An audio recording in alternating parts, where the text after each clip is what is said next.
एक गांव में एक मेहरबान बुजुर्ग रहते थे। उनके पास एक बहादुर कुत्ता और एक होशियार बिल्ली थी।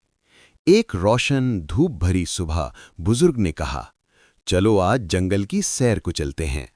कुत्ता खुशी से भौंका, मैं सबकी हिफाजत करूंगा।